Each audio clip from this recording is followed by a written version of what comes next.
বিমল চক্রবর্তী। পড়ছি কবি সব্যসাচী দেবের লেখা কবিতা কর্ণ।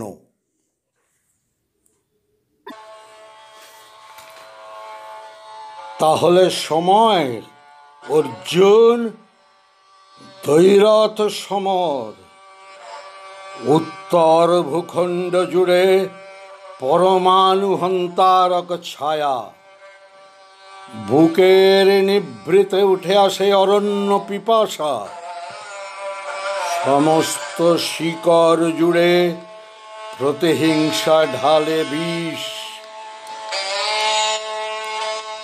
এতদিনে অর্জুন, এতদিনে মুখোমুখি তোমাতে আমাতে, তিলে তিলে শোধ করেছি অযাচিত জন্মের ঋণ। শৈশব আকাঙ্ক্ষার ভেলা বেয়েছি উজানে, আজ সেই ধ্রুব লগ্ন। দেখো এই মধ্যদিনে কনিষ্ঠ অঙ্গুলে আমি ধরে রাখি সমস্ত পৃথিবী, নেই একাগ্নি আয়ুধ। কবচ কুণ্ডল ঋত ছদ্মবেশী ভিক্ষুকের হাতে, আর নেই এমনকি জীবনেরও নেশা। বিলিয়ে দিয়েছি তা গত গোধূলিতে। অস্তমান সূর্যকে ঢেকে আমার সামনে এসে মাতা কুন্তী ভিক্ষা চাইলেন পঞ্চপুত্রের প্রাণ।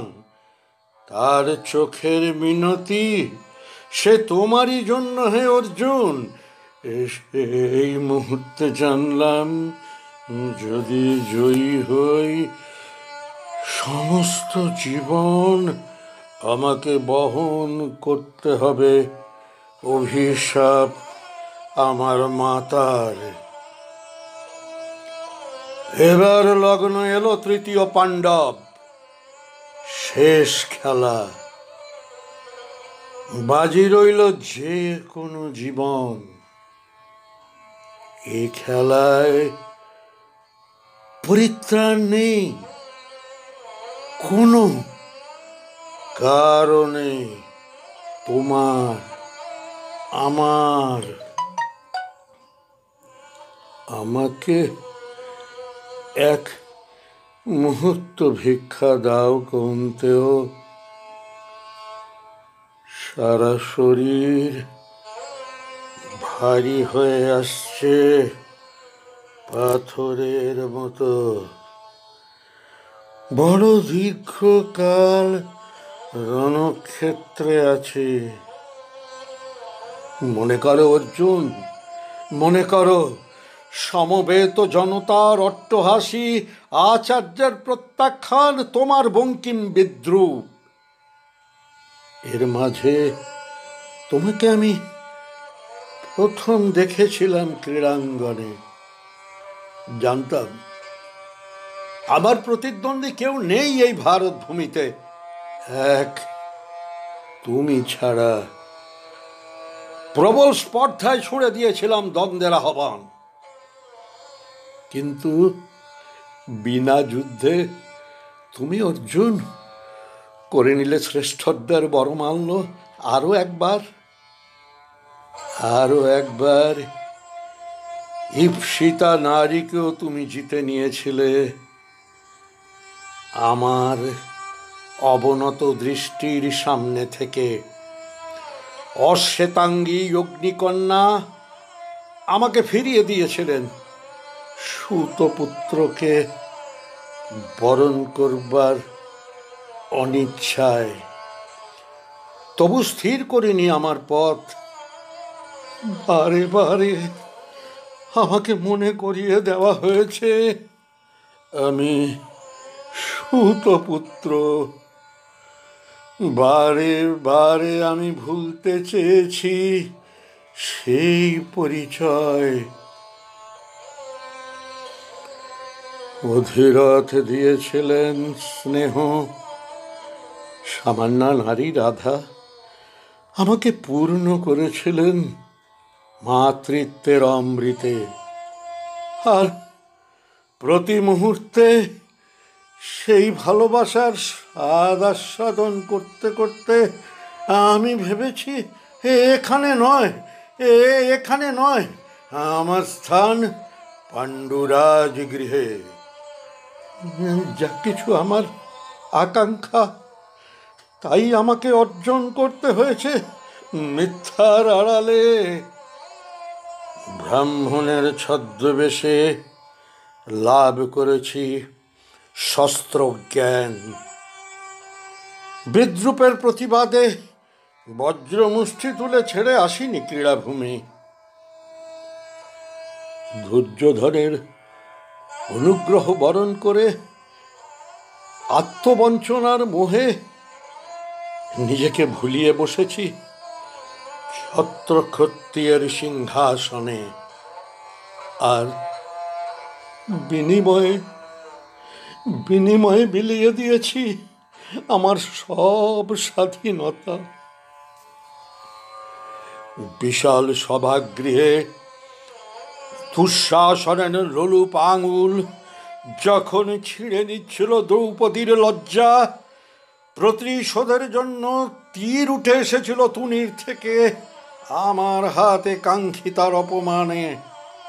পরক্ষণে করতালিতে ব্যস্ত হয়েছে দুহাত, কেননা দুর্যোধন আমার উপকারী বান্ধব ও আমার প্রভু। প্রতি মুহূর্তে দুর্যোধনের ভ্রুকুটি স্থির করে দিচ্ছিল আমার প্রতিটি কর্তব্য। আর প্রতিটি মুহূর্তে নিজের অক্ষম ভীরুতাকে ঢেকে রাখবার জন্য উচ্চনাদে প্রচার করেছি আমার শৌর্যের অহংকার। তারপর এলো এই মহালগ্ন। প্রত্যাবর্তনের কোনো পথ নেই। দুই পক্ষ ভারত সমরে, একদিকে আমার অন্নদাতা, অপর পক্ষে আমার মাতার পঞ্চপুত্র। মাঝখানে আমি, সুতপুত্র, রাধার সন্তান, কেউ নই দুই যুযুধান শিবিরের। অন্যের দাসত্ব তবু টান দেয় স্বেচ্ছাবৃত শৃঙ্খলের পাঁকে। রণক্ষেত্র থেকে দূরে ভাঙা কুটিরে শুধু দীর্ঘশ্বাস ফেলে যায় এক নারী, যার নাম রাধা। স্বামী সামান্য রথের এক সারথি। মাঝে মাঝে সেই দীর্ঘশ্বাস আমাকে ছুঁয়েছে। ভেবেছি তা বুঝি উত্তরের হিমেল বাতাস কানে ভেসে এসেছে। মৃদু কান্নার শব্দ ভেবেছি তা বুঝি দক্ষিণ সমুদ্রের তরঙ্গের উচ্ছ্বাস। আর প্রতি সন্ধ্যায় সূর্য বন্দনার ছলে নামিয়ে রাখতে চেয়েছি আমার অপরাধের ভার। চারপাশে গাঢ় হয়ে নেমেছে শ্মশানের ছায়া। ফিরিনি তবুও সেখানে স্বদেশ। কেউ নেই, আত্মীয় বান্ধব, তাদের ফিরিয়েছি নিজে। পরিবর্তে চেয়েছি গৌরব সম্মান। যে ছিল স্বজন, রূঢ় অস্বীকারে বিমুখ করেছি তাকে। ভুলেছি স্বস্থান, আমি ভুলেছিলাম তাই এই চরম মুহূর্তে আমাকেও ত্যাগ করলো আমার অভ্যস্ত শস্ত্রবিদ্যা, আজন্ম লালিত আমার অস্ত্র জ্ঞান। অর্জুন, অর্জুন, মেদিনী নয়, মেদিনী নয়, রথচক্র গ্রাস করেছে আমারই সে দ্বিধা। বড় তৃষ্ণা ওষ্ঠ জ্বালিয়ে নেমে যাচ্ছে বুকের ভেতর। সামনে কে? কে তুমি? অর্জুন, একটু সরে দাঁড়াও, আমাকে দেখতে দাও বিদায় বেলার সূর্য। আর কার আর কার মুখ ঝুঁকে পড়েছে আমার চোখের মুখের ওপর? আমাকে মার্জনা করবেন পিতা অধীরথ। অর্জুন, আমার তুনের থেকে তুলে নাও একটি তীর, ধনুকে রোপণ করো যায় দূর গঙ্গা তীরে, নিস্তব্ধ কুটিরে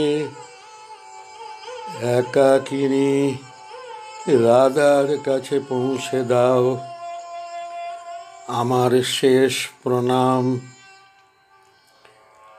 আর এই মৃত্যু লগ্নে জীবনে এই প্রথম মাথা রাখলাম তোমার কোলে। গ্রহণ করো আমাকে অর্জুন, গ্রহণ করো আমাকে।